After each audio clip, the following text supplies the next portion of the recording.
replacement of nations, replacements of people by people. This is Khalafa and Khalifa. So this is Surah 10, verse 14, as I mentioned.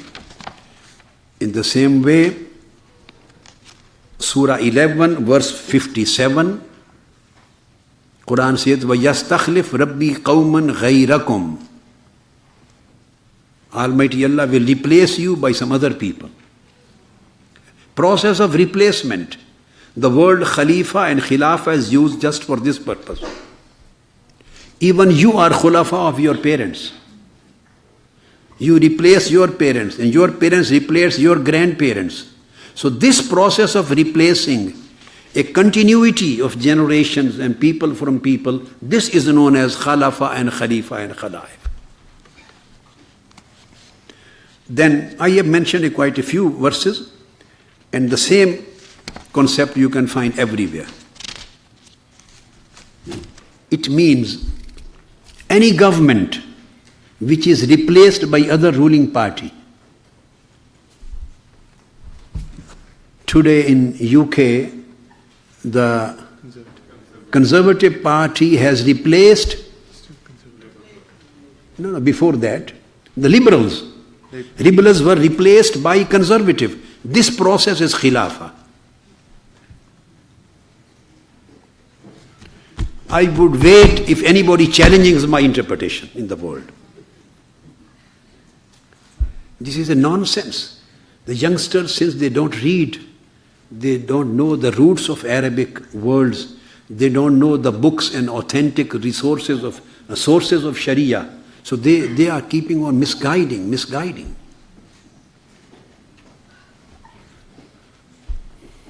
So any government who comes this is a process which is going on all over the world. The only difference is that the word of replacement was used in Quran 15 centuries before.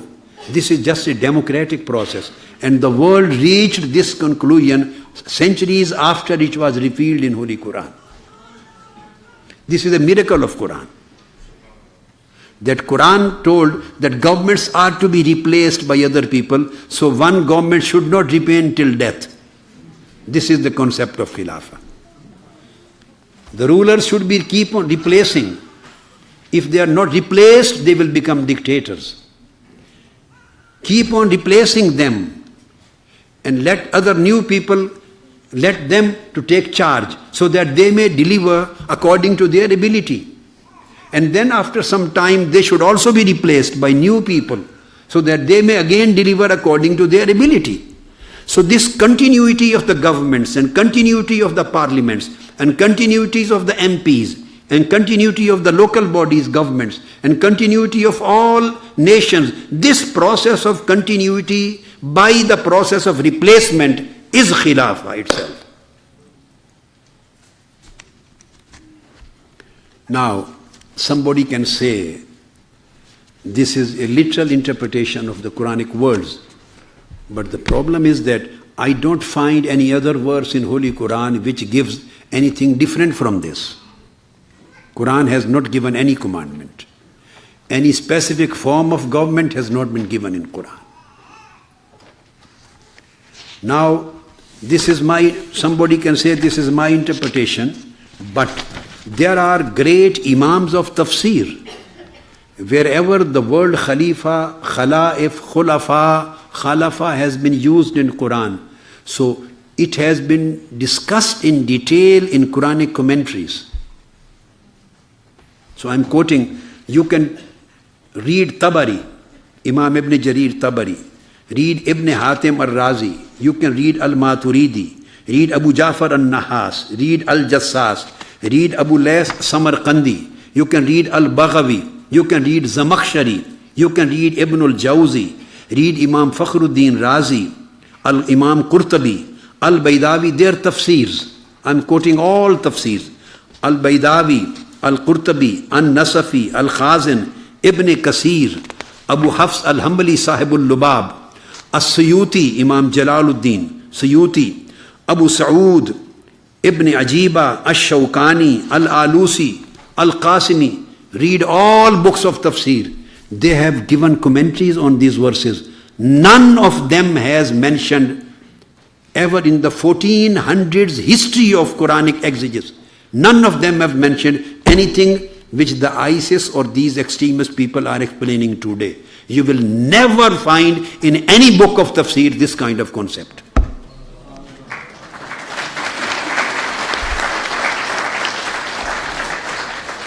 So I agree with them. Don't accept my interpretation. Accept what has been said by the authorities of tafsir of Quran in our 1400 years history. I'm telling you, out of, if you can find 1000 books on tafsir, for example, so none of them out of 1000 would provide that concept which is being propagated by the violent extremists and the caliphate people, so-called claimant of caliphates. Then what we will do, we can come to the hadith. These were caliphates. Now we come towards hadith.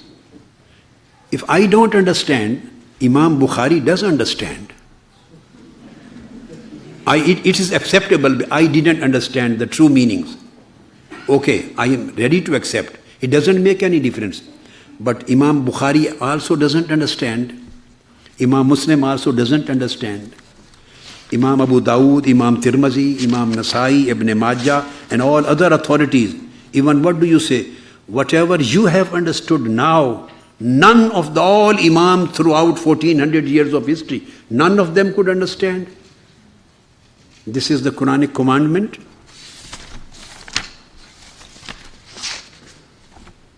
So I am going to mention very interesting thing.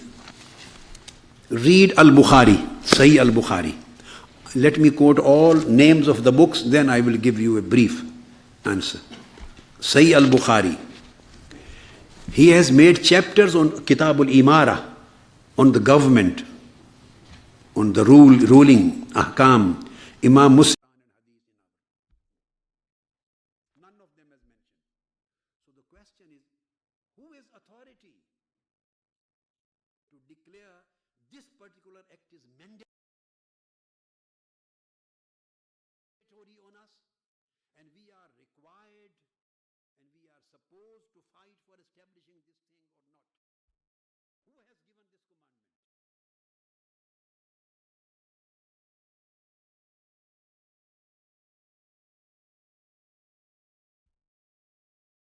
Who has revealed it? Who has commanded this? Who has interpreted it? Who has explained it? Who has mentioned it?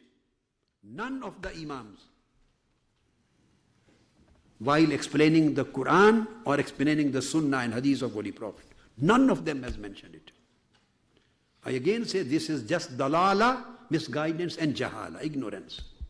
This is a big fitna of our time. This is Khawarij ideology, the Kharijite ideology. Then we come to the jurists, Islamic jurists. Every book on fiqh, whether it is written in Hanafite jurisprudence, Hanafis or Malikis or Shafi'is or Hanbalis, any,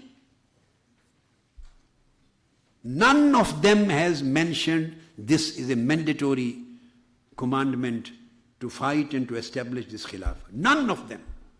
So it is neither in Quran, nor in Sunnah, nor in commentary of Quran, nor in commentary of Hadith, nor in fiqh.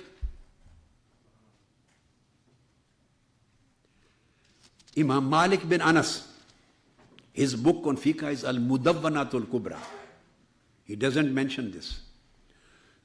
Imam Abu Yusuf, Imam Muhammad bin Hassan al-Shaybani, Imam Yahya bin Adam, Imam Shafi'i in his Kitabul Imam Abu Ubaid Qasim bin Salam, Kitabul Amwal, Ibn Zanjabay, Kitabul Amwal, Ibn Abi Asim, Ad-Diyat, Imam Tahawi, Abu Jafar Tahari, Sharh Ma'ani al-Asar, Imam Kharqi, Imam Mawardi, Ibn Hazm, Ibn Abdul Bar, Imam Saraqsi, Sahib al-Mabsut, Imam Kasani in Badai al-Sana'i, Imam Marghinani in Hidayah, Ibn Rushd in Bidayatul Mujtahid, Ibn Qudama al-Kafi and al-Mughni, Imam Nawawi in Rawdatul Talibin and Al-Majmu, Imam Qurafi, Imam Sahibul Furuq, Ibn Muflih, Imam Shatibi and Al-Itisam, Imam Ibn Hammam in Fathul Qadir, Ani Badruddin Ani in Al-Binaya, Ibn Muflih,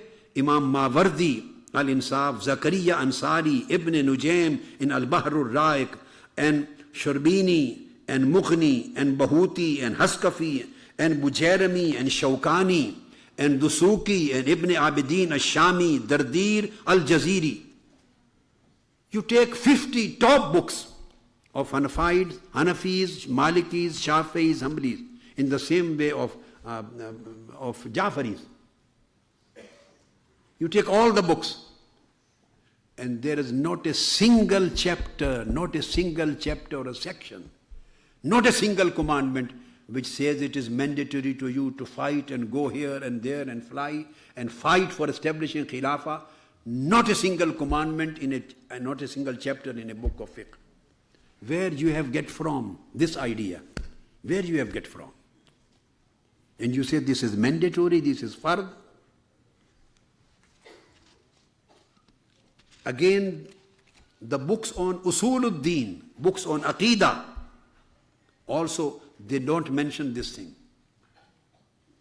Imam Abu Hanifa, his Al-Fiqhul Absat, his Al-Fiqhul Absat and Al-Fiqhul Akbar, and Imam Tahawi, Al-Aqidah Tahawiyya, Imam Abu Hasan Al-Ash'ari, Al-Ibana, Imam Ajuri, Abu Bakr Ajuri, Kitab al-Sharia, and Imam Tahawi I mentioned, and Lalakai, Sharh Usul I'tiqadi Ahl Sunnah, and Imam Behaki in his book Al-I'tiqad, and Imam Juwayni, Lumu' al-I'tiqad, and Imam Ghazali, Qawaid al-Aqaid, and Shahristani, Al-Milal wan Nihal, and Nasafi, Al-Aqidah Nasafiyya, and Imam Razi, and Ibn Qudama, and Amidi, and Allama Ibn Taymiyyah, Al-Aqidah Asfaniyya, Aqidah Wasitiyya, Taftazani, Sharh al-Maqasid, and Ibn Abdul Izz, Sharh Aqidah Tahawiyya, and Sha'rani, and all these ulama and aimma who have written on aqaid, aqidah and usuluddin. None of these books mention this kind of nonsense. It is not mentioned anywhere. And then books on seerah of Holy Prophet. I have tried to find it in my life almost in every part of knowledge, every science of knowledge, where this concept they have derived from. Nothing. I mentioned these things in early 90s. Majority of you were not there at that time. I spoke on these subjects in early 90s. How many years before today? Around 27 years before. 2, 3, 4 years constantly I have been speaking on these subjects in early 90s. But for the last 25, 26 years, I didn't have a chance. Now I am elaborating it in more detail. Imam Ibn Hisham, Naishapuri, Abu Nu'aym, Bayhaqi, Qadi Iyaz, these are Aimma of Seerah. Of Suhaili, Ibn al-Jawzi, Qastalani, Makrizi, Samhudi, Suyuti, Salehi, Mulla Ali Qari, Halabi, Khafaji, Zurqani, Ahmad Zain Dahlan. All these Ashabul Sayyar, they have never mentioned even a Da'if Hadith or a Maudu. Da'if Hadith is not available. Even the weakest tradition of Holy Prophet is not available on this subject, which they are claiming. So this is the position of Quran. Now, next very important point, they talk that there is hadith of Holy Prophet, peace be upon him. And they claim, they say, I used to listen from them, that this is in Sahih Bukhari and Muslim. That if you don't fight for establishing a Khalifa and do bear on his hands and you die, your death would be the death of ignorance. This is again, this saying is out of context. Holy Prophet ﷺ never said this thing. Never Holy Prophet ﷺ said this thing. And none of the books of hadith carry this subject. They have taken these words out of context. These words have been taken out of context. So the word Mautul Jahiliyyah, the death of the Jahiliyyah, death of the ignorance, it comes for rebellion. If anybody rebels against the government, his death would be the death of ignorance. If anybody goes against the Jama'ah, his death would be the death of Jahiliyyah, ignorance. If anybody distorts and creates distortion in the ummah, takes up arms and fight against the majority of ummah, or fight against the government, and he rebels, becomes a rebel, or he works for rebellion, his death would be the death of ignorance. Rather, whatever they are doing, their death is death of ignorance. They are rebels. Their death would be death of ignorance, which they are claiming to be martyrdom. So the hadith goes against them, not in favor of them. So I mentioned from Sahih Bukhari, this hadith comes in Kitabul Fitan. Holy Prophet ﷺ said, An ibn Abbas an Nabi sallallahu alayhi wa sallam, Qala man kariha min amirihi shay'an falyasbir, فَإِنَّهُ مَنْ خَرَجَ السُّلْطَانِ شِبْرًا مَاتَ مِيتَةً جَاهِلِيَّةً. Ibn Abbas said that Holy Prophet ﷺ said, if someone, you try to understand, see, there's 180 degree, opposite, totally opposite thing which they are claiming. If someone sees something in his government, if someone sees anything wrong in his rule, in the rulers, in the government, then he said, if you take up the arms or you go against the community, if anyone who separates or exits from the authority of the state, if someone goes out of the authority of the constitution, fights against the authority of the state, Holy Prophet, and he dies, he will die only the death of Jahiliyyah, ignorance. This is the hadith of Bukhari. Is there any connection of this hadith with whatever they are saying, that you should fight for establishing a Khalifa, and if you don't establish a Khilafah, and you die without the Bay'ah and without the Khilafah, you will die a death of ignorance? This is totally a lie, a concoction. This is a concocted story. Holy Prophet ﷺ, whatever Holy Prophet said, he said to abide by the law, abide by the constitution, abide by the authority of state. And if you have to work in opposition, oppose the governments and rulers in a peaceful way, in a democratic way, carefully. Don't become rebel. Don't take arms in your hand, and don't challenge the writ of the state and constitution. If you do this and you die while you're this struggle, your death would be the death of ignorance and Jahiliyyah. So this is totally opposite of what they say. This is Bukhari. Again, the same hadith has been repeated. And Ibn Abbas radiyallahu ta'ala, again in Sahih Bukhari, Holy Prophet ﷺ said that if you see anything in your government which you dislike and you want to oppose them carefully and patiently. It means oppose them constitutionally, oppose them lawfully, oppose them democratically, oppose them peacefully. فَإِنَّهُ مَنْ فَارَقَ الْجَمَاعَةِ شِبْرًا فَمَاتَ إِلَّا مَاتَ مِيتَةً جَاهِلِيَّةً. If someone sees something in his government which he dislikes, he should be patient and careful in responding.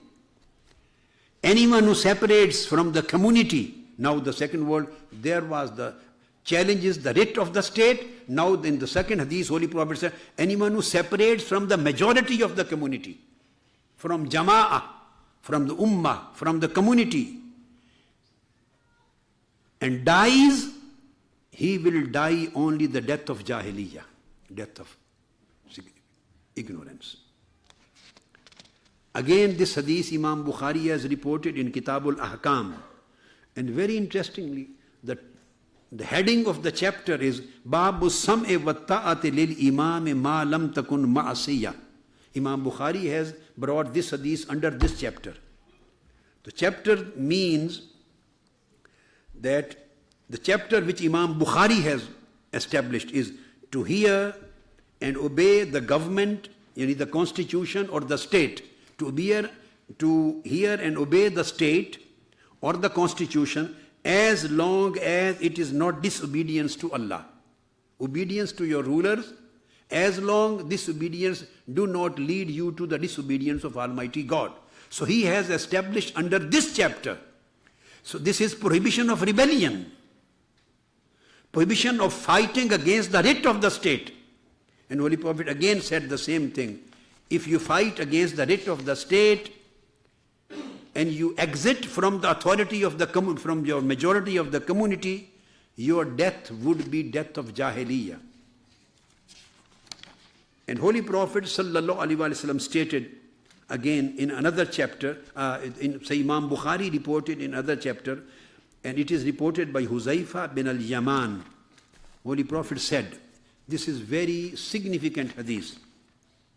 Huzaifa bin Yaman says that, the Sahabi, he says, O Messenger of Allah, we were in Jahiliyyah, in ignorance, life of ignorance and evil. Then Allah brought us this good through you, through the divine guidance of Quran and Sunnah. Then I asked, Ya Rasulullah, is there any evil coming after this good? Holy Prophet said, yes. I asked, Huzaifa bin Yaman says, is there any good after that evil? Then when that evil will come after this good, then again is there any possibility then good will come after that evil? Holy Prophet said, yes, but it will be mixed. It will be mixed. I asked, what is it that is mixed with it? Holy Prophet replied, some people will guide people by other than my guidance. Now this hadith is coming against their ideology, against their claims. Holy Prophet is pointing at them, specifically and expressly mentioning their ideology and their way of thinking. This is Holy Prophet's miracle, prophecy. Holy Prophet says that some people will come, they will try to guide the people by other than my guidance. They won't follow my guidance. They won't take their thinking, their ideas, their philosophy from my guidance. They will guide the people according to their own wish and wills. You will see what they do and dislike it. Their action would be disliked. I asked, is there any evil after that good? Mixed good. Holy Prophet said, yes. Those who invite people to the gates of Jahannam, they will invite the people towards the gates of Jahannam, hellfire. If someone responds to them, someone is attracted towards their ideology, attracted towards their slogan, attracted towards their invitation, said they will throw him also into hellfire. I said, Messenger of Allah, Ya Rasulullah, describe them for me. Who would be those people? Those who would be calling the people towards hellfire, and those who will throwing the people in the hellfire, who would be those? Describe them for me. Holy Prophet said, they would be from our race. They would be Arabs. I am reading the hadith from Sahih Bukhari. These are not my words. So I am not to be blamed. I am reading the hadith of Holy Prophet, peace be upon him, which has been reported in Sahih Bukhari. Holy Prophet said, they will belong to our race and they will speak our language. What does it mean? Our language. Holy Prophet ﷺ is saying, they will speak Arabic. They will belong to our race. They will speak our language. That's why people will get attracted towards them. They will quote wrong things in Arabic language. People will think whatever they are saying are the ayat of Quran and the hadith of Holy Prophet. They will speak our language. I said, what do you command me to do if I encounter them? He said, cling to the community of the Muslims. Whatever the majority of the Muslims, their views and their faith is, cling to that. And their leader, the Muslims' leader, majority leader. I asked, and if they have neither community nor leader, you will see every single word which they speak, which they propagate, is mentioned in hadith of Holy Prophet. Holy Prophet said, he asked the companion, Huzaifa, he asked, if there is no Muslim community left, they say the Muslim governments are not doing enough. There is no Muslim leader left who would protect the interest of Muslim Ummah, who would fight for the interest and safety and security of Muslim Ummah, who would stand up for Muslim Ummah. There is no community, there is no one who can raise the voice. That's why we have taken up this responsibility. This is what they say. Holy Prophet said, stick to the Muslim community, Jama'ah of the Ummah and their leader. Then Hazrat Huzaifa asked, Ya Rasulullah, if there is no community left and no leader, then what should I do? He said, then keep apart from all these groups. They will lead you to Jahannam. Keep apart from these groups. Holy Prophet mentioned the word.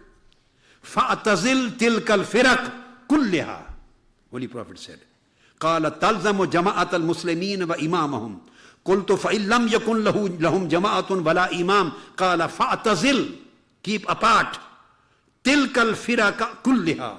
From all these groups who are inviting you towards their ideologies. All these sects and groups, even if you have to eat the roots of a tree in a jungle until death takes you while you are in this state, don't follow these groups. This is Sahih Bukhari, which talks about the maut of Jahiliyyah. There is no other hadith on maut of Jahiliyyah mentioned in this context. This is the whole sum of Sahih Bukhari which I have mentioned on this particular subject. Where they have got this hadith from? There is no hadith of Holy Prophet. This is their own hadith. Now Sahih Muslim. And Sahih Muslim has established a chapter. Its title is Tahrimul Khuruj ala Ta'ati wa Mufaraqatil Jama'ah. It's Sahih Muslim. It's Imam Muslim says, instruction to stick to the main body, majority of the Muslim Ummah in the times of trials, and warning against those inviting people to rebellion against the state. This is the chapter of Sahih Muslim. Warning against those who invite people towards rebellion. This is the chapter of Sahih Muslim, and under this chapter, Imam Muslim has mentioned the same hadith which I have already read from Sahih Bukhari, reported by Huzaifa bin al-Yaman. Same hadith Imam Muslim has brought here. Tahrimul Khuruj ala Ta'ati wa Mufaraqatil Jama'ah. Stick to the obedience of the government, the constitution, and don't get invited or attracted towards rebellion against the Muslim community. And Holy Prophet said, again, his words are, Man kharaja min at-ta'a wa faraqal jama'ah thumma mata mitatan jahiliyyah. This is the maut of Jahiliyyah. It has been narrated on the authority of Abu Hurairah that Allah's Messenger said, who defected from obedience to the constitution, to the state, and separated from the main body of the Muslims, and then he died in that state, he would die the death of one belonging to the days of Jahiliyyah, of ignorance. This is the hadith of maut of Jahiliyyah. Then as Abu Hurairah reported, Holy Prophet said, Man kharaja min ummati ala ummati yadribu barraha wa fajiraha wala yatahasha min mu'miniha وَلَا يَفِي بِذِي أَهْدِهَا فَلَيْسَ مِنِّي. Holy Prophet ﷺ said that any person who kills the righteous and the wicked of them, who stands up and starts killing the righteous from my ummah and the wicked people from my ummah, sparing not even those who are staunch in their faith.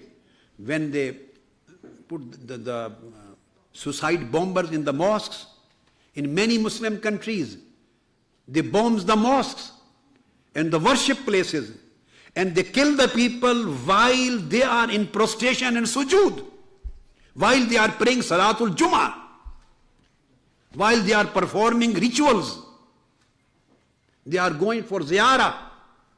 Holy Prophet ﷺ said, those people who will stand up and start killing the righteous and the wicked of my ummah, and they will not spare even those who are staunch, practicing Muslims, and they are worshipping in the places.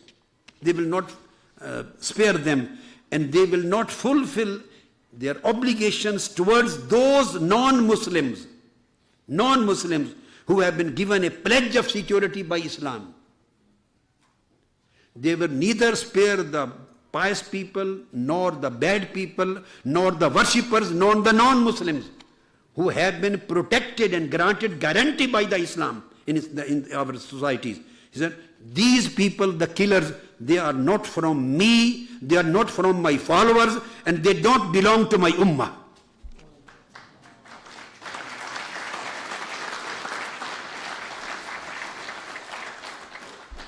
Is this apologetic stance or true prophetic stance? Is this apologetic or true prophetic stance? Holy Prophet said, these people who start killing of those, they don't belong to my ummah. The words are falaysa minni. They have no link with me. That's why we say that terrorism has nothing to do with Islam. This word and this sentence has emerged from Holy Prophet's hadith. It has no link with Islam. It has no link with Quran and Sunnah, because Holy Prophet de-linked them from his community. Falaysa minni. Again Holy Prophet said, and this is in Sahih Muslim, the same word, the one who separated from the main majority body of the Muslims and he died, his death would be belonging to the death of the days of Jahiliyyah. Again from Sahih Muslim. Again Abdullah ibn Abbas says the same hadith. There are no different words. Sometimes separation from Jama'at leads you to the maut of Jahiliyyah. Sometimes rebellion against the state, rebellion against the constitution, standing up against the majority of Ummah, and you die, this death would be the death of Jahiliyyah. Only death of Jahiliyyah has been mentioned in this sense. Again Holy Prophet said, Abdullah bin Umar radiyallahu ta'ala anhu reported in Kitabul Imara, he said, Man khala'a yadan min ta'atin laqiyallahu yawm al-qiyamati la hujjata lah wa man mata wa laysa fi unuqihi bay'atun mata mitatan jahiliyyah. Holy Prophet said, any person who challenges the writ of the state, man khala'a yadan min ta'atin, who challenges the writ of the constitution, challenges the writ of the government, writ of the state, and stands up against the constitution and state, and he dies, he will have no argument in the court of God, Almighty Allah. And if he dies without that obedience which he was supposed to perform to the constitution and the state, and he became a rebel, and he died during his rebellion, his Holy Prophet said his death would be considered to be the death of the days of Jahiliyyah. So all these hadiths are related to rebellion. Death of a rebel. His death would be the death of ignorance. Where this concept of fighting for establishing a caliphate has come from? None of these hadiths mention a single hint, even a small hint, of fighting for establishing a caliphate, and you die in that process without a caliphate come into existence, so your death would be death of Jahiliyyah. Where this subject and whole story has come from? It is not the teachings of Holy Prophet, peace be upon him. So, cutting the story short, the same hadith is in Sunan Abi Dawood, same in subject in Tirmizi, all these hadiths in Tirmizi. These are all things are in my books, some published, some unpublished. Whenever I keep the files, or these are all files from my own books. This is the same hadith is Sunan an-Nasai, same hadith. Man kharaja min at-ta'ah, who stood up against the writ of the state and constitution and disobeyed the constitution, and he died, his death would be the death of ignorance. These are the word of Nasai words. So everywhere, and same the Al-Bayhaqi and all books of hadith, they have mentioned the same words. So there is not a single hint on the subject which is mentioned that if you die without establishing a caliphate, your death would be death of ignorance. This is a concocted story, a fraudulent story, just a lie which they are concocting and which they are formulating just to misguide the youth and younger generations for their own political agendas. Now what they are doing, the ISIS, this would be the last and very important segment of this today's talk. They are the claimant of Khilafah and claimant of a Dawla al-Islamiyya.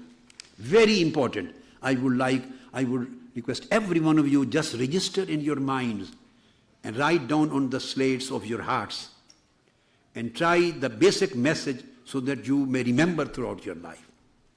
The ISIS, the claimant of Islamic states, our younger generation, some of them are being attracted and they are fighting for them.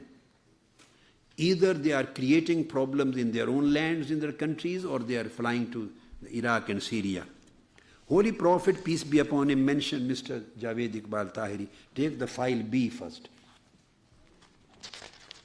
Keep in your mind, very significant, these hadiths which I didn't mention in my fatwa. These are the new things which are in my new books, newly authored books. Holy Prophet, peace be upon him, mentioned that all this fitna and misguidance will emerge from Iraq. Yes. And then I will give the details from the prophetic hadiths. Holy Prophet mentioned their signs of ISIS. It looks like as if the whole manifesto and signs of ISIS were in front of the eyes of Holy Prophet ﷺ. And he was telling to his ummah that this thing will happen in the time. Let me explain first. And I would start from again Bukhari and Muslim. And then I will mention the hadith from the Shaykh of Imam Bukhari, Imam Nu'aym bin Hammad.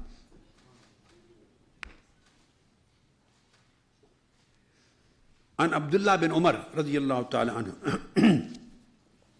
This hadith is muttafaq alayh. Abdullah bin Umar says, Holy Prophet sallallahu alaihi wasallam came out of his mosque. He was standing on the door. बेटे वो किधर है वो सोटी pointer बेटे लंबा कर दो ना इसको. He was standing on the door of the mosque, Masjid Nabawi, और लंबा कर लो. And he was facing towards east. This is muttafaq alayh hadith in Bukhari and Muslim. And he was facing towards east, standing on the door of the mosque, Masjid al-Nabawi. And he said, Allah innal fitnata ha huna. He pointed at east. Min haysu yatlu qarnu shaitan. A group of shaitan, a party of shaitan will emerge from that place, and pointed at east, that whole fitna would start from there. Abhi to hadith aa rahi hai. And again Holy Prophet, and the chapter Imam Bukhari has made, the chapter under which he has mentioned his hadith, The title of the chapter is Al-Fitnatu min Qibal al-Mashriq. This is Sahih Bukhari's chapter. That fitna will emerge from the east. I am telling you step by step. Then we will come, what does it mean? What does east mean? And then when we reach the east, then we will mention the signs.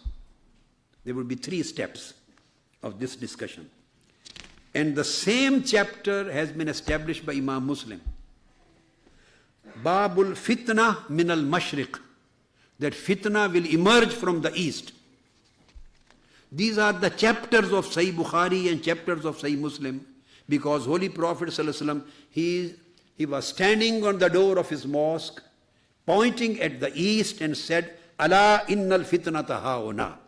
The biggest fitna in the history of my ummah will emerge from this side. This is the first hadith. Now, towards east there are many other towns and many cities and many countries fall on the east from Medina. Now I am coming directly to other hadiths. And that hadith is again Sahih Muslim. And Kitabul Fitan. And Holy Prophet, the chapter of the book of hadith is the turmoil is from the east, from where the horns of Shaitan appears.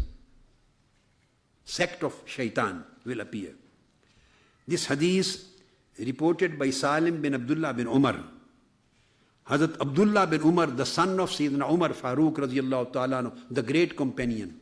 He is the reporter of this hadith. Now I am explaining the hadith with a hadith. Explanation of hadith through hadith, and again from Sahih Muslim. Sayyidina Abdullah bin Umar addressed some people came from Iraq. This in Sahih Muslim. Some people came from Iraq, a delegate. And they asked about some matters. Sayyidina Abdullah bin Umar said, Ya Ahl al-Iraq, ma as'alukum an as-saghira. O people of Iraq, how eager you are to ask about a minor issue. You are asking me about the very, very small and minor questions. And how neglectful you are to ask about a major issue, which is going to take place in future, which is going to emerge. And you are not bothering about that major thing, and you are asking about very minor things. And then Abdullah bin Umar said, I heard my father Abdullah bin Umar, he said that I personally heard from Holy Prophet sallallahu alaihi wasallam. He said, while pointing towards the east, he said to people of Iraq, O people of Iraq, he pointed at the east, yani Iraq, and said, verily strife and fitna shall come from here. Whence shall rise the horn of Shaitan, and you shall be killing one another. This fitna would be the killing of mankind, killing of the people. And Abdullah bin Umar said, the people of Iraq, Holy Prophet pointed at you. That this fitna of the killing, massive killing of mankind will emerge from the land of Iraq. This hadith in Sahih Muslim, volume 4, hadith number 2229, 2229. And again, hadith number 2905. This is Sahih Muslim. Then there are many hadiths. I am just picked up only 2. All these hadiths mention the word east. One hadith mentioned the word Iraq, explaining the word, what does east mean. Then there are many. Holy Prophet ﷺ said that if the whole shar and evil is equal to 10 parts, 9 parts would be the killing of mankind. And this fitna will emerge from the east. That will be the land of Iraq. 9 parts of shar, of evil, will emerge from there. This is Abdullah ibn Umar radiyallahu ta'ala anhu. And Imam Ahmad bin Hanbal referred, Min hunalika yatlu qarnu shaitan walaha tis'atu a'shari shar. Over there will arise the horn and generation of shaitan, and it will possess 9/10 of total evil. And Holy Prophet said, ثُمَّ اسْتَقْبَلَ الْمَشْرِقَ فَقَالَ مِنْ هَا هُنَا يَخْرُجُ قَرْنُ الشَّيْطَانِ وَالزَّلَازِلُ وَالْفِتَنُ وَمِنْ هَا هُنَا الْفَدَّادُونَ. Said, then he turned his face to the east and said, from here, from this side will emerge the horn, the generation, the sect and a group of shaitan, the followers of shaitan. And the earthquakes and troubles in my ummah will emerge from there. And from here will emerge the stern-spoken and arrogant people who will walk like arrogance. They will be proud, rude and cocky style of walking.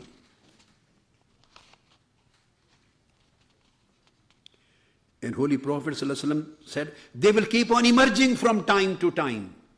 They will changing their places, changing their name. They will keep on emerging from time to time. And their last group will emerge in the days of Dajjal, Antichrist. This is a continuing process. So these are all ahadith from Sahih Bukhari, Muslim, and then of Musnad Ahmad bin Hanbal and many other books too. Muttafaq alayh. Now coming to the world, one hadith clearly mentions that the Holy Prophet, when he mentioned towards the east, he means the land of Iraq. But now we come towards the Imams, the commentators of hadith. What do they say? Imam al-Khattabi, this is the first commentator of Sahih Bukhari. Now we have to see what did the great Imams of hadith understand. Is it our interpretation? When we have seen them that they have emerged from Iraq, the desert of Iraq, the ISIS, or the great Imams 1000 years before, they also understood this hadith in the same way, in the same sense. This we have to check. Imam al-Khattabi, he died in 388 Hijri, 1100 years before. He was the first commentator of Sahih Bukhari. He says, Nahiyatul Mashriq hiya badiyatul Iraq wa nawahiha. At that time there were no ISIS. 1200 years before, 1100 years before, Imam Khattabi, the first commentator of Sahih Bukhari, he explains the Mashriq. Nahw al-Mashriq, Qibal al-Mashriq, what does it mean? He said, Badiyatul Iraq wa nawahiha. It means the desert of Iraq and its surrounding regions. This is meant by East and Najd. The desert of Iraq and its surrounding regions. Then second commentator of Sahih Bukhari, his name is Imam Ibn Battal. Again he was around 1100 years before. He wrote the second full commentary of Sahih Bukhari, Imam Ibn Battal. He said, Zuhurul Khawarij fi Ard Najd wal Iraq. Holy Prophet's pointing at east means he was pointing at the land of Iraq, its desert. Then commentator of Sahih Bukhari, Imam Kirmani. His time is 786 Hijrah, around 800 years before from our time. He says, Najduhu, Holy Prophet pointed out, Bil Madina, Badiyatul Iraqi wa Nawahiha. He says that the Kharijite groups will appear from the land of Iraq and the eastern regions that lie beyond them. Then Imam Ibn al-Mulaqqin, he again says, and Imam Dawoodi says, he said, Najduhu Badiyatul Iraqi wa Nawahiha. He said, this Najd and this direction of east means desert of Iraq and its surrounding regions, as it is to the east of the people of Medina. Have you shown the map? You have the map. The Mosul, the headquarter which these people had hold. You see, straight away, show the Mosul. Straight away this east goes to the desert of Iraq, which was the headquarter of ISIS. This is the east.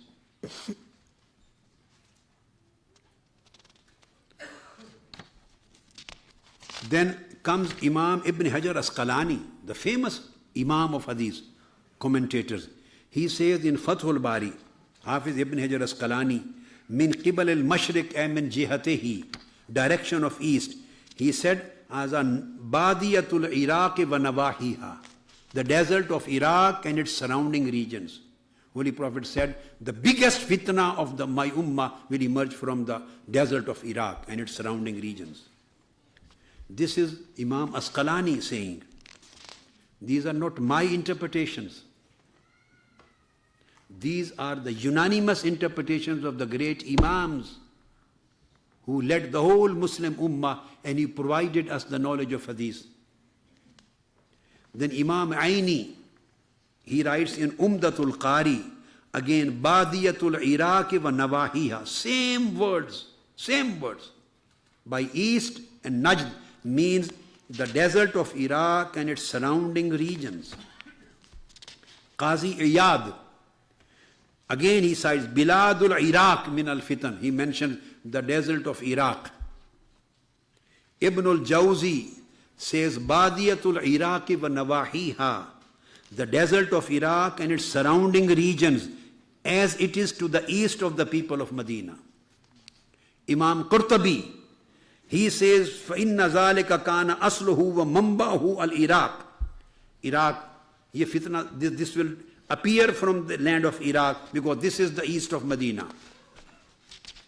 Then all these scholars, commentators and imams, they have unanimously explained the word east from the direction of east. They say this means desert of Iraq and its surrounding region. This is the place where the ISIS emerged from. Now very important part of the same, coming to the ISIS. Holy Prophet pointed out, but he didn't left out the things very significant. He gave the details. This was his prophecies. Then a great Imam of Hadith, Imam Nu'aym bin Hammad, he is Shaykh of Imam Bukhari. Imam Bukhari is his student. He wrote Kitabul Fitan in Hadith. And he reports from Abu Huraira radiyallahu ta'ala anhu. And Sayyidina Abu Huraira, beti now come the black flags.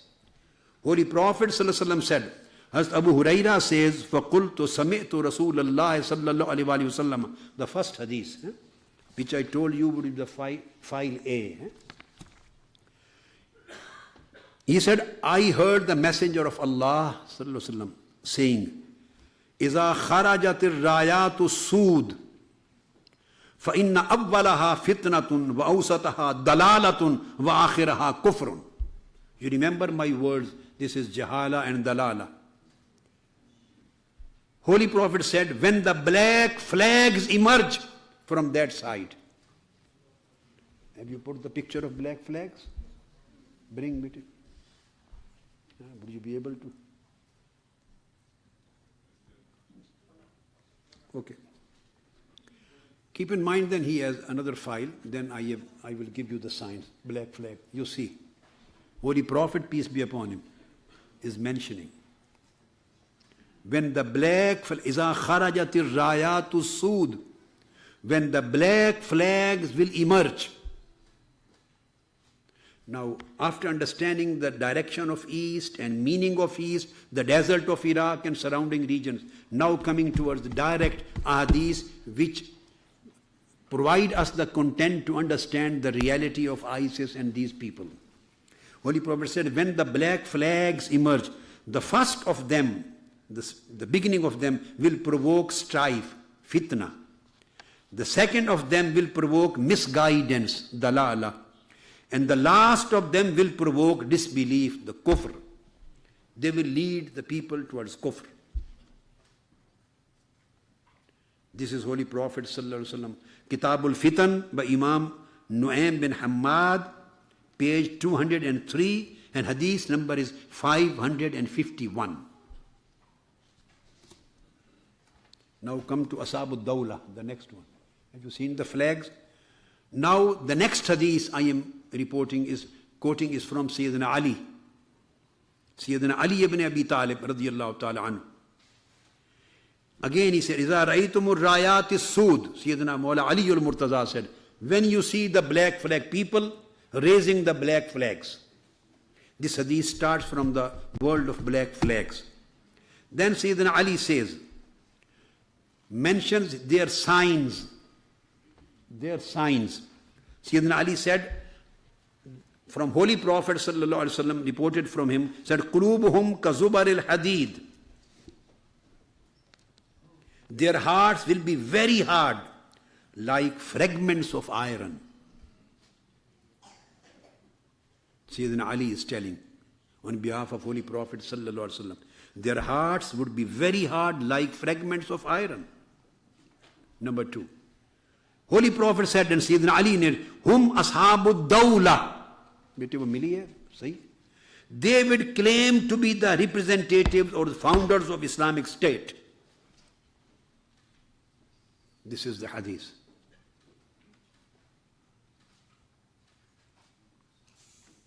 I have not created these words in books.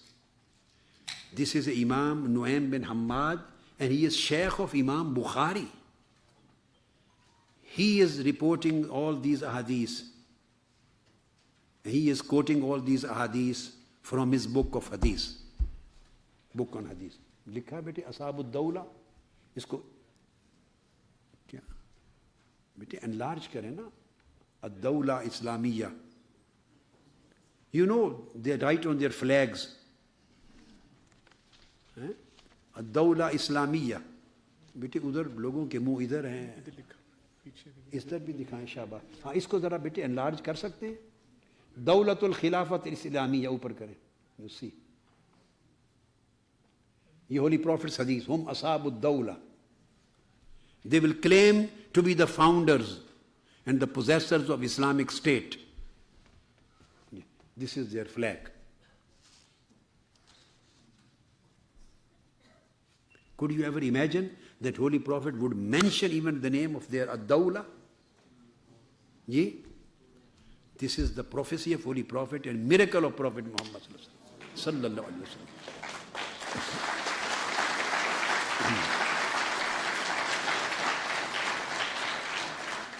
Everything is there. Holy Prophet has not left a single thing without mentioning for his ummah. But we need to read.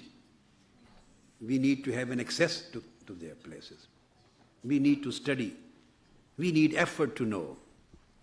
Then Holy Prophet said they would claim to be the possessors or leaders of the Islamic State, Ashabud Dawla.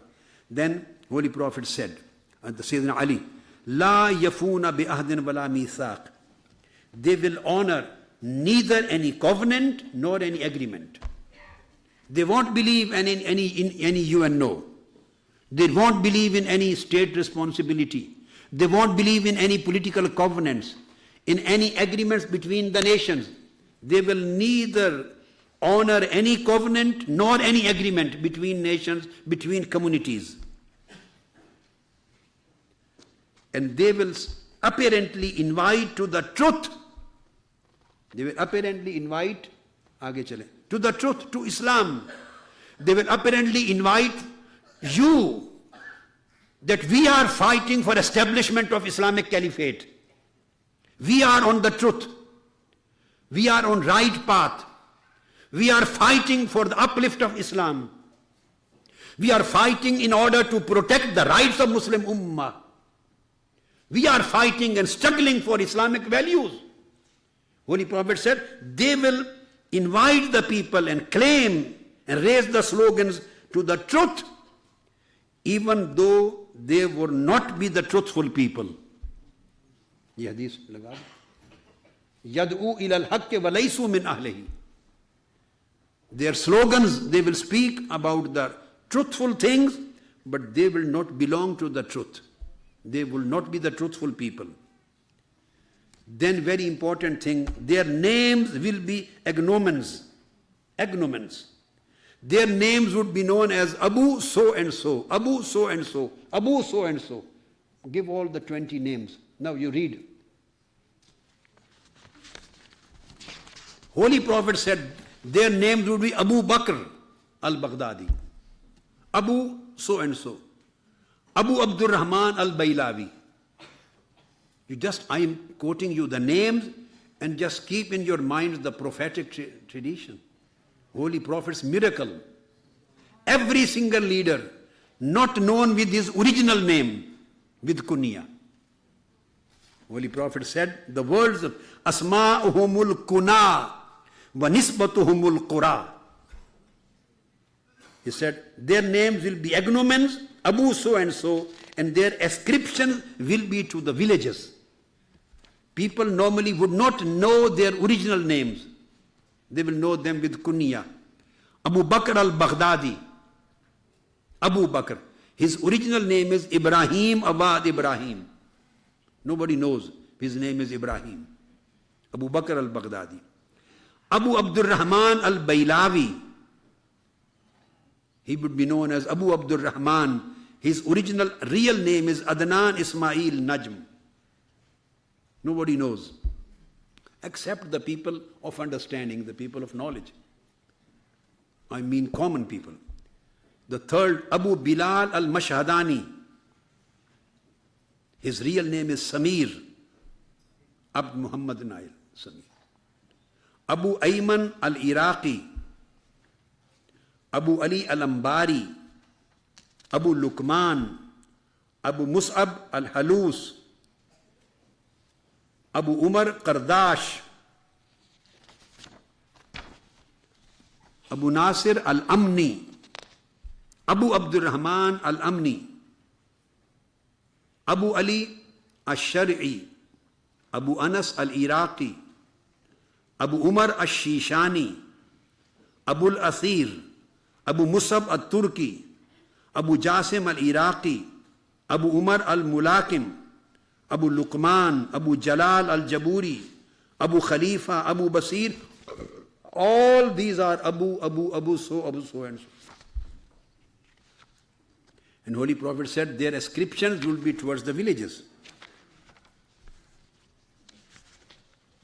This is strange phenomena, miraculous phenomena.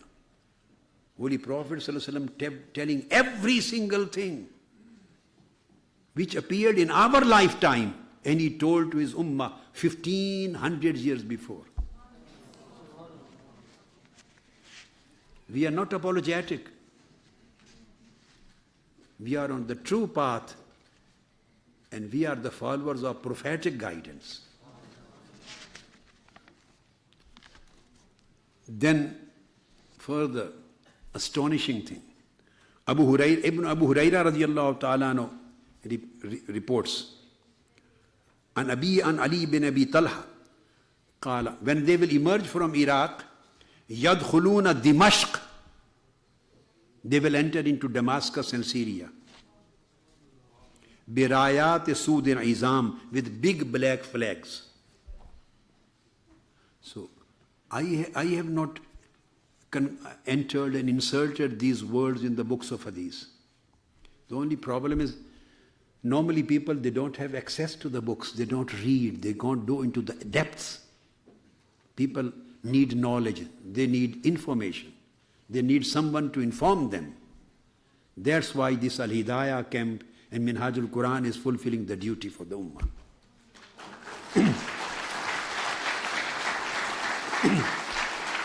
I am not creating any new thing, I am just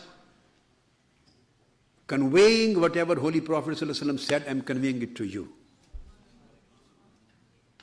I am communicating to you. Holy Prophet said that they will enter into Dimashq, they will enter Damascus with huge black flags, and they will put up a fierce fight in the city, leading to mass killing. And Holy Prophet said, فَيَقْتَتِلُونَ فِيهَا مَقْتَلَةً عَظِيمًا شِعَارُهُمْ بُكُشٌ بُكُشٌ. And their battle cry would be kill, kill, kill. This is jihad. Kill the people, kill the people, kill the people. This is what they are doing. And they say, we are establishing the Islam. And we are protecting Islam. We are fighting for the rights of Islam and the Ummah. This is what every single word they are uttering. Holy Prophet ﷺ informed us that they will say like this. Then again, much more interesting, what is the people, the youngsters are going from England. Are they going or not? A few number. They are going from Norway. They are going from few number. From Denmark. A few number going from Spain. From Italy. From France. from other countries, from Muslim world, for Western world, they are going. Now, Holy Prophet told us this thing also. Sallallahu ta'ala alayhi wa sallam. A great miracle of Prophet Muhammad sallallahu alayhi wa sallam. He knows the unseen. He knows, he has knowledge of the incidents taking place in very, very far future. Everything used to be in front of his face, in front of his eyes, like we see our own hands.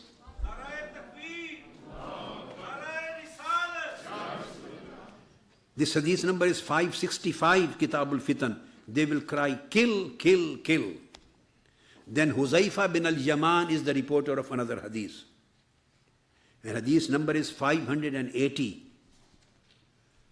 Huzaifa bin Yaman says that the people will come with black flags. وَيَتْبَعُهُ, Holy Prophet said, أَوَّلُهَا نَصْرٌ وَآخِرُهَا كُفْرٌ. In beginning, Holy Prophet said, they will get success.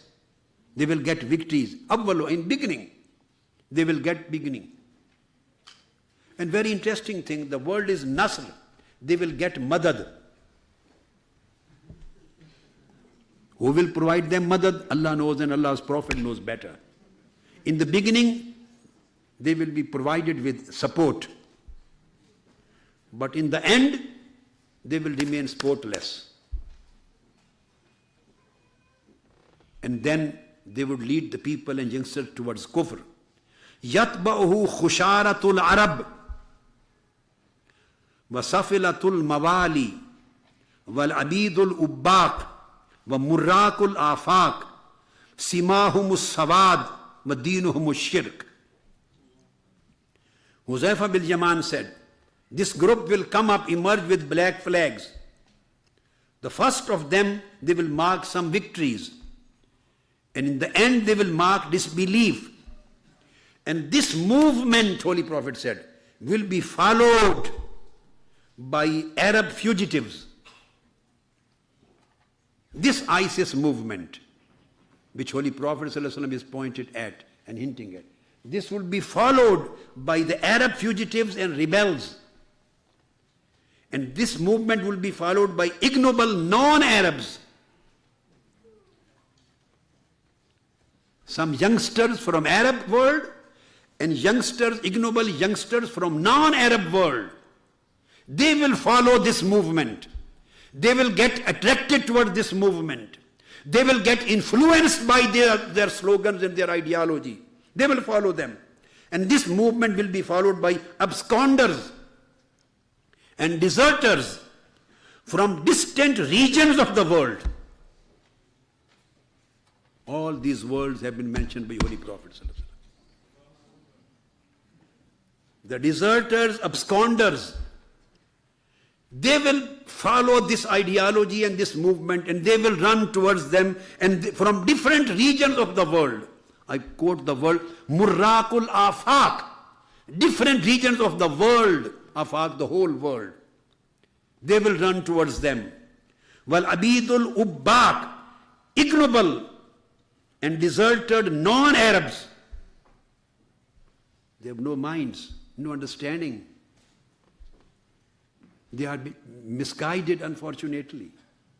They will follow their, and from Arab world, fugitives and rebels and criminals, Holy Prophet said, the criminals, they will follow this movement. They will follow this ideology. So congratulations, you are on the path of the Holy Prophet ﷺ. And these criminals, these people being influenced are on the path of the criminals. You are the torch bearers. You are illuminating the world. You are providing the whole world with the light of the Prophet Muhammad ﷺ, with his guidance. You are following the path of Holy Prophet. You are creating awareness to the people, to the youth, the younger generations, about the things which Holy Prophet ﷺ said. And the people following them are on the part of the kufr, dalala and jahala. Here is a clear distinction. You are great sons of the Prophet Muhammad's ummah, sallallahu alaihi wasallam. You have to be the torch bearers. You have to be the peace promoters. You have to create peace within yourself and outside your lives, in the society. Peace comes from your heart. It comes out from your mind. It has to be settled first of all in your character, in your thoughts, in your actions, in your deeds, in your practices. And then it should come up, appear from your body, from your spirit, and then you have to propagate in your society so that you may become the torch bearers and leaders of the younger generations of the Muslim Ummah. And Minhajul Quran has been gifted with this ability, with this responsibility, which Minhajul Quran and his sons are fulfilling by the grace of Almighty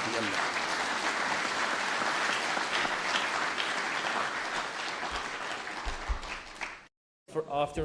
After a few minutes, I want you all please to go to your workshops.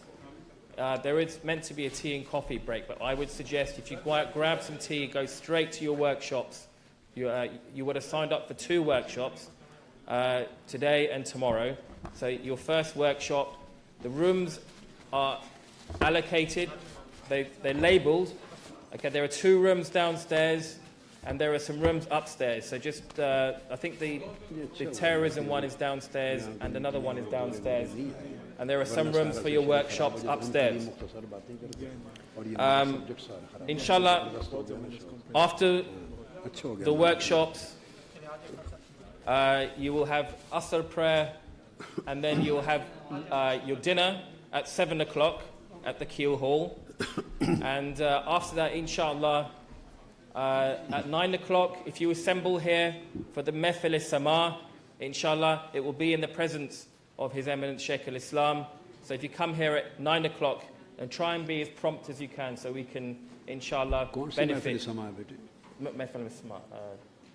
Mehfil Naat and Hadra. Mehfil Naat and Hadra, inshallah. Yeah, no Mehfil. Mehfil Naat and Hadra. And ध्यान से ले जाएं कमरे में ये बिस्मिल्लाहिर्रहमानिर्रहीम. And also, I just want you to just take advantage while you're here. There are exhibitions, I mean, not necessarily straight away, but in the course of the next day or so, there are exhibitions. We have, particularly inspired by the Norwegian Al-Hidayah, we have an exhibition in the exhibition hall, which is just in the lobby area. And we have an art exhibition that was commissioned, an anti-extremism art exhibition. That is worth visiting, the Norwegian Gallery, and their exhibition is worth visiting. It was commissioned by the Norwegian Al-Hidayah team to be produced by a Norwegian artist. MashaAllah. And this is unique. I mean, I don't think anywhere there is an art exhibition that deals with countering extremism. Very unique. It's very well worth visiting, inshallah, at some point. Inshallah, the Norwegian contingent are here, and they may be given time later at a later stage to explain their exhibition and how they came around to it. So inshallah, tomorrow, I just want to make sure that you're on time tomorrow. So this is tomorrow, inshallah. You'll see from your programs there is after breakfast there is sports for brothers and sisters, including self-defense for sisters. And after that, at 11:15, we have a split session, brothers and sisters.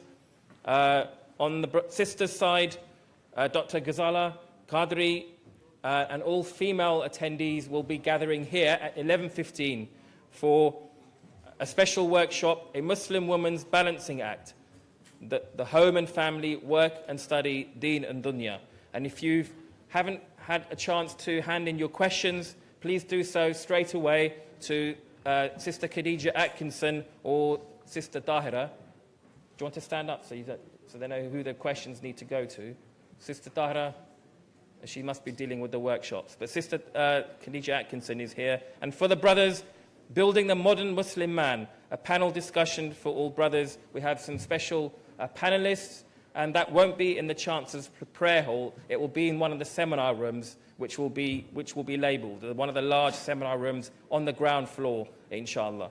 So, Jazakallah, thank you for your patience, and I will allow Shaykh al-Islam to continue for now. Jazakallah.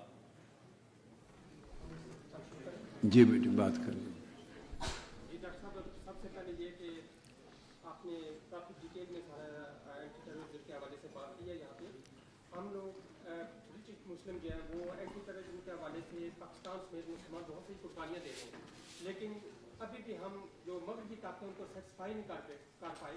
ابھی recently U S کے president نے اس حوالے سے بیان دیا تھا, کیا کہیں گے آپ؟ دیکھیے, پاکستان میں دہشت گردی کا فتنہ جتنے عروج پر تھا, یہ کریڈٹ پاکستانی افواج کو جاتا ہے کہ انہوں نے پچھلے چند سالوں میں اتنا کامیاب آپریشن کیا ہے کہ آلموسٹ 90% دہشت گردی کی جڑوں کو ختم کر دیا انہوں نے پاکستان میں.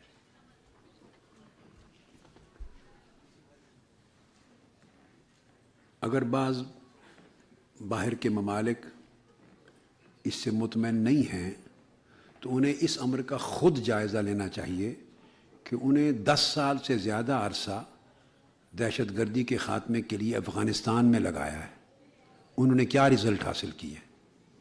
وہ اپنے 10 سالہ ایفرٹ کے رزلٹ اور پاکستان کے 5 سالہ ایفرٹ کے رزلٹ کا موازنہ کر لیں. پاکستان کی اچیومنٹ ان سے بدرجہ بہتر رہی ہے. اپنے معاملے پر توجہ دیں, وہ دوسروں کے معاملے میں ٹانگ اتنی زیادہ نہیں اڑانی چاہیے انہیں.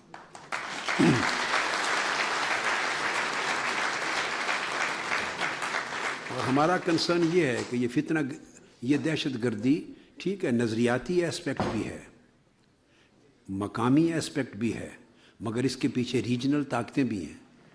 تو یہ بین الاقوامی برادری کو مل کر اس دہشت گردی کی مصیبت کو ختم کرنے کے لیے ایفرٹ کرنی چاہیے. پاکستان وہ کچھ علاقائی پریشانیوں میں بھی الجھا ہوا ہے, تو دیکھنے کا عمل یہ ہے کہ دہشت گردوں کو سپانسر کون کرتا ہے, سرحد پار سے دہشت گردی کتنی داخل ہوتی ہے پاکستان میں, ان کو وسائل کون مہیا کرتا ہے.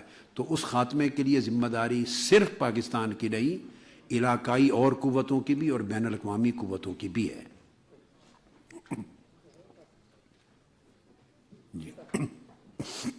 جب دہشت گردی کا جب عالمی مسئلہ تھا تو اس وقت دہشت گردی کا جب عالمی مسئلہ تھا تو اس وقت پاکستان صف اول کے صف میں کھڑا ہو کر اس نے دہشت گردی کا مقابلہ کیا. لیکن جب پاکستان تنہا دہشت گردی کا شکار ہوا تو عالمی ممالک نے پاکستان کو نہ صرف تنہا چھوڑ دیا بلکہ پاکستان پر ڈو مور کی ڈیمانڈ شروع کر دی. تو آیا کہ اس ملک میں آپ چونکہ پاکستان کی ایک بڑی معتبر سیاسی قیادت کر رہے ہیں, تو اس حوالے سے پاکستان کو کیا پالیسی اختیار کرنی چاہیے؟ دیکھیے جی, بعض معتبر ملکوں کو ڈومور کہنے والوں کو خود اپنے اوپر ڈومور نافذ کرنا چاہیے. پاکستان تنہا جنگ لڑ رہا ہے اور تنہائی میں بھی جنگ لڑے گا. دہشت گردی کا خاتمہ یہ کسی بیرونی طاقت کا ایجنڈا نہیں ہے ہمارے پیش نظر, یہ ہمارے ایمان کا حصہ ہے. ہم نے دہشت گردی کے ختم کرنے کے لیے جنگ لڑی ہے, لڑیں گے, اور انشاءاللہ پوری پاکستانی قوم یکجہتی کے ساتھ ایک ہو کر دہشت گردی کے خاتمے میں حصہ لے گی اور دہشت گردوں کا مقابلہ کرے گی. آپ نے بات کیا داعش کی, اور داعش میں ایک اور پرابلم بھی وہاں ہے جاد النکاح کی, اس حوالے سے وضاحت کر دیں. کیا چیز؟ جاد النکاح, جو وہاں سیریا میں جب یہ داعش نے شروع کی اپنی کارروائی تو انہوں نے ایک فتویٰ سعودی عرب سے جاری ہوا تھا جاد النکاح کا, جس کی وجہ سے عارضی نکاح کیا کرتے تھے. تو اس میں جو رپورٹیں آئی ہیں 3600 تقریباً, اگر چیک کریں انٹرنیٹ پر تو آ جاتی ہیں 3600 خواتین جو عرب کنٹری سے واپس آئی ہیں پریگننٹ ہو کر. اس حوالے سے میں نے تو حدیث نبوی کوٹ کر دی ہے کہ حضور صلی اللہ علیہ وسلم نے فرمایا کہ وہ قتل و غارت قریب بھی کریں گے, خون بھی بہائیں گے, مال بھی لوٹیں گے اور عزتیں بھی لوٹیں گے.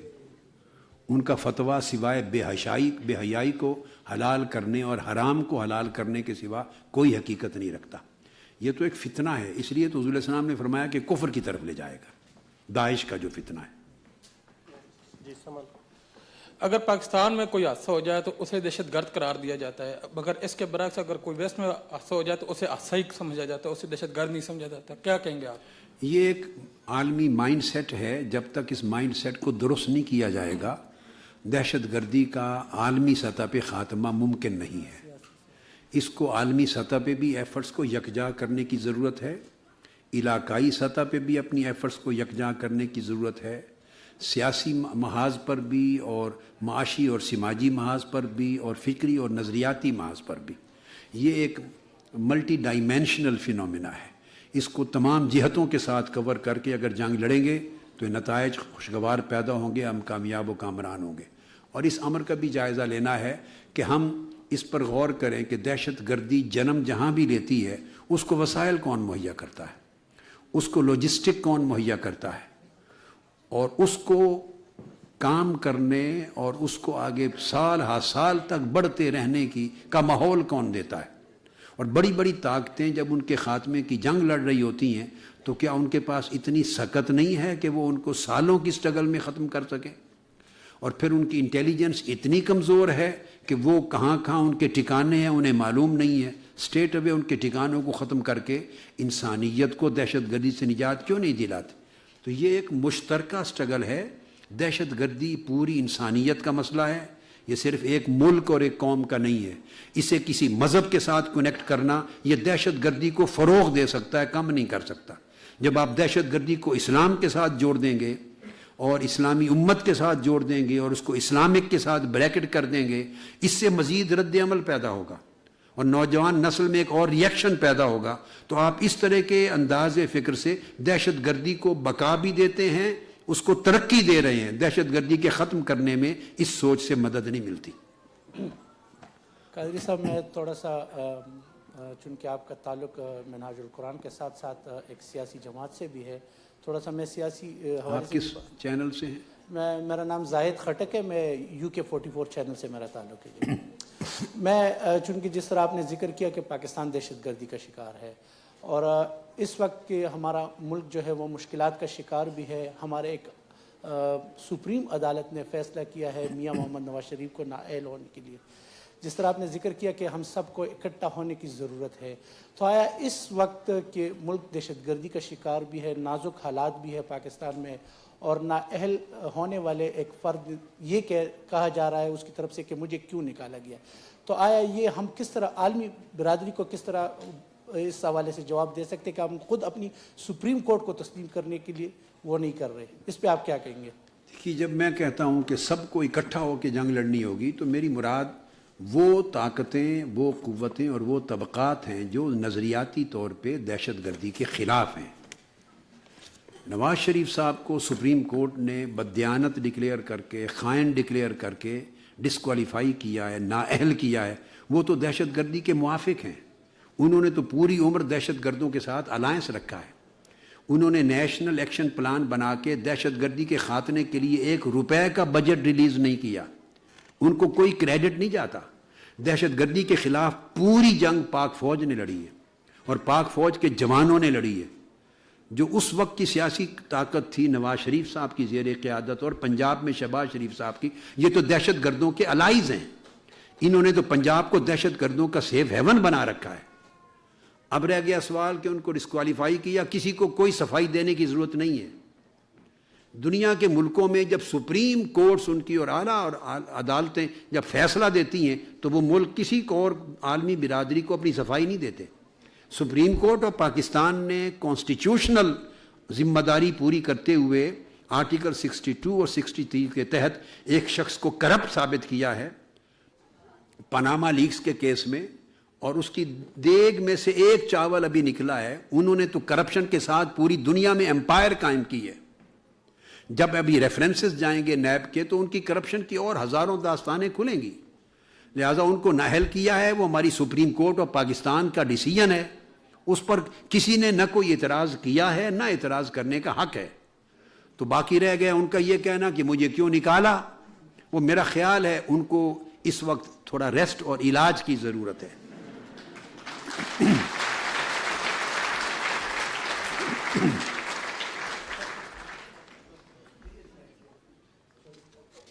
بیٹے تھوڑا صبر بھی کیا کریں نا، آپ نیرے ہی انگریز بن گئے ہیں۔ اردو کا بھی کچھ حق ہوتا ہے، جہاں سے آپ پیدا ہوئے ہیں۔ کہتے ہیں لوگوں نے جانا ہے فلاں جلد ختم کرے، وہ سارا دن آپ کا اپنا یہاں کا لوکل تو آیا کوئی نہیں میڈیا، جو آئے ہیں تو ان کو ہی ٹائم نہیں دینے دیتے آپ۔ اچھا صدر ٹرمپ نے اپنی حالیہ تقریر میں پاکستان کو دھمکیاں بھی دی ہیں اور ساتھ کچھ لالچ بھی دینے کی کوشش کی ہے، اور ایسے لگ رہا ہے کہ تیسری افغان جنگ کے آثار نظر آ رہے ہیں کہ وہ دوبارہ ایک ٹرائی کرنا چاہ رہے ہیں۔ یہ حالات پاکستان کے لیے کافی مشکل اور تکلیف دہ ہو سکتے ہیں۔ کیا حکمت عملی ہونی چاہیے پاکستان کی سیاسی جماعتوں کی اور حکومت کی اس سے عہدہ برا ہونے کے لیے؟ دیکھیے، میں سمجھتا ہوں کہ اگر قوت ارادی مضبوط ہو اور پوری قوم صدق دل کے ساتھ ایک سچے ایجنڈے کے اوپر اور اپنے مستقبل کو سنوارنے پر قائم اور دائم ہو، تو آپ کسی کی محتاجی کے بغیر بھی زندہ رہ سکتے ہیں۔ مشکل حالات میں زندہ رہنے کا سکل سیکھنا چاہیے، اور میری دانش میں اگر کوئی مدد بند کرتا ہے تو یہ اللہ کی نعمت ہے۔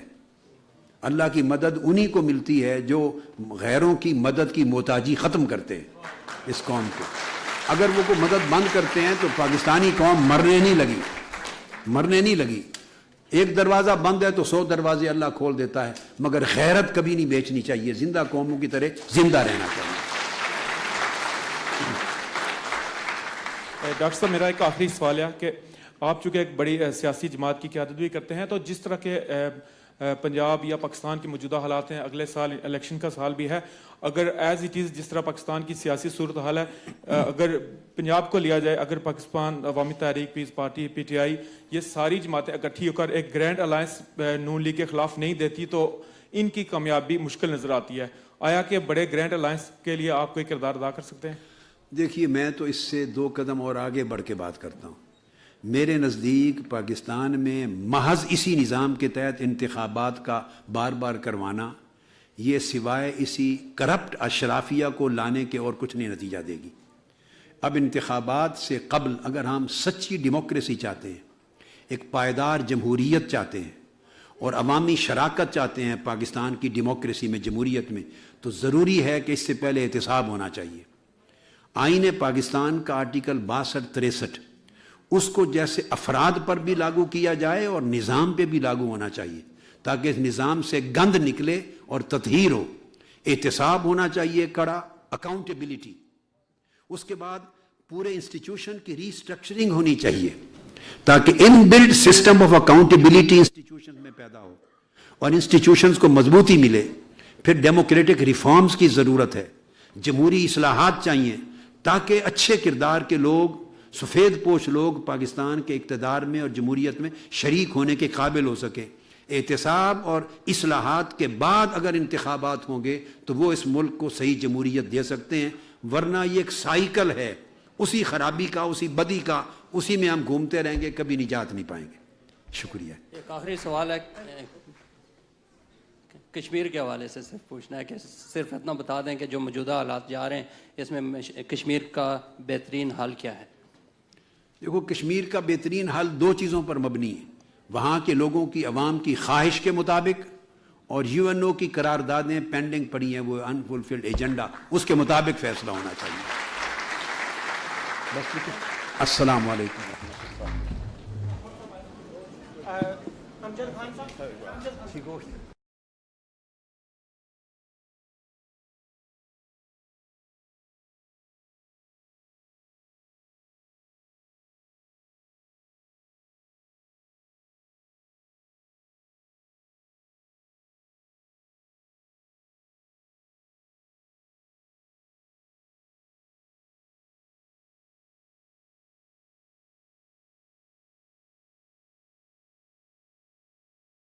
فرانچائز کے حصول کے لیے ابھی رابطہ کریں۔ +92 42 3511 4205 up to 7۔